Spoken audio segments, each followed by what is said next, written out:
पद्य पुराण कथा अध्याय फर्स्ट। रोमहर्षण जी श्री व्यास जी के परम बुद्धिमान शिष्य थे।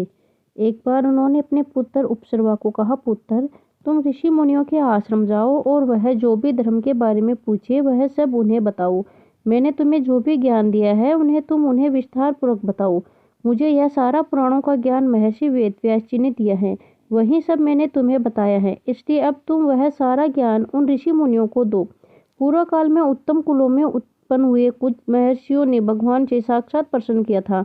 वह ऐसे पावन प्रदेश को जाना चाहते थे, वहां पे यज्ञ हो सके। भगवान नारायण ने उनके प्रश्न पूछने पर बताया, हे मुनिवरों, यह सामने जो चक्कर है उनकी कहीं तुलना नहीं की जा सकती। वही दिव्य स्वरूप है और उनकी नाभि अत्यंत सुंदर है। वह सत्य की ओर जाने वाला चक्कर है। इनकी गति अत्यंत सुंदर और कल्याणकारी है।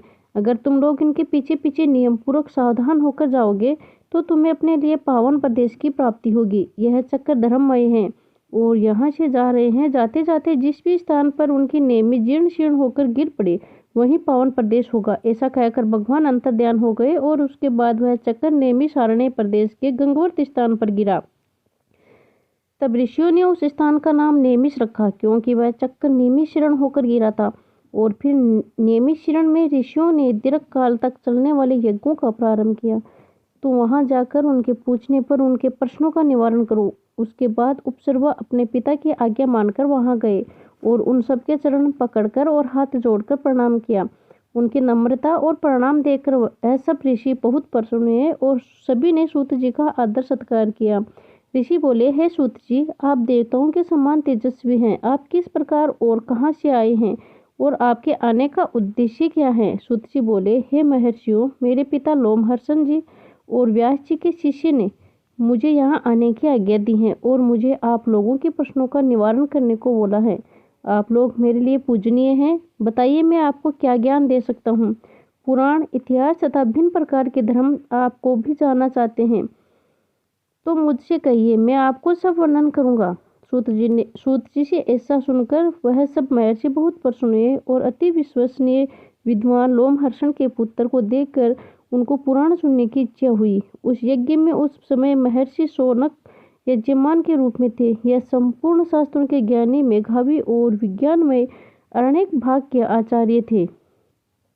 धर्म के बारे में सुनने की इच्छा से वे सभी बोले, हे बुद्धिमान सूत जी, आपने महाज्ञानी भगवान व्यास जी की आराधना की है और उनके इतिहास और पुराणों का ज्ञान प्राप्त किए हैं। आपने उनकी श्रेष्ठ बुद्धि का लाभ उठाया है। यहाँ बैठे हुए ऋषि मुनि पुराण सुनने की इच्छा रखते हैं। कृपया करके उन्हें आप पुराणों का ज्ञान दे। इस जगह एकत्रित हुए सारे श्रेष्ठ ब्राह्मणों का जन्म अलग अलग गोत्रों में हुआ है, अतः ये लोग अपने वंशों का पौराणिक ज्ञान ले सकते हैं। आप मुनियों को यह दीर्घकालीन यज्ञ के पूरे होने तक पुराण सुनने की कृपा करें। आप इन लोगों को पद्य पुराण के बारे में वर्णन करें। यह पद्य पुराण कैसे उत्पन्न हुआ, इस सृष्टि की रचना ब्रह्मा जी ने किस प्रकार की, वह सब प्रश्नों का निवारण करें। लोमहर्षण कुमार सूत जी ने कहा, आपके यह सब प्रश्नों से मुझे बड़ी प्रसन्नता हुई, अतः मैं आप लोगों की आज्ञा से पुराण सुनाऊंगा। यह मेरे लिए महान अनुग्रह होगा।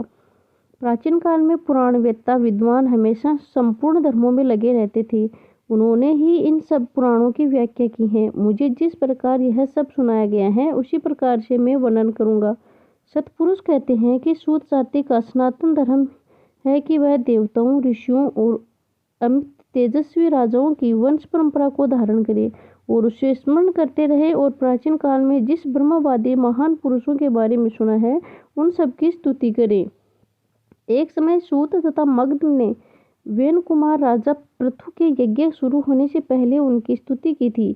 महात्मा पृथु ने उसी स्तुति से संतुष्ट होकर दोनों को वरदान दिया था। उन्होंने सूत को सूत नाम देश और मगध को मगध का राज्य प्रदान किया था। क्षत्रिय और ब्राह्मण के गर्भ से जो जन्म लेता है उसे सूत कहते हैं। आप ब्राह्मण ऋषि मुनियों ने मुझे पुराण सुनने की आज्ञा दी है, इसलिए मैं पद्य पुराण की कथा आरंभ करूंगा। जो पुराण भूमंडल में सबसे श्रेष्ठ है और सबसे सम्मानित है।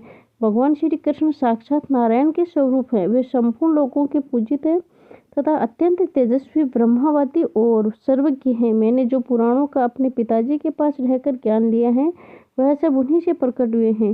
ब्रह्मा जी ने सबसे पहले धर्म, अर्थ, काम के साधक और अति पवित्र पुराणों का ही स्मरण किया है। यह पुराणों में 100 करोड़ श्लोकों की रचना की हुई है। इतने सारे श्लोकों का पढ़ना और उनका सेवन करना असंभव है। इसलिए भगवान शिव प्रत्येक युग में व्यास रूप से अवतार लेते हैं और इन पुराणों को 18 भागों में बांट देते हैं।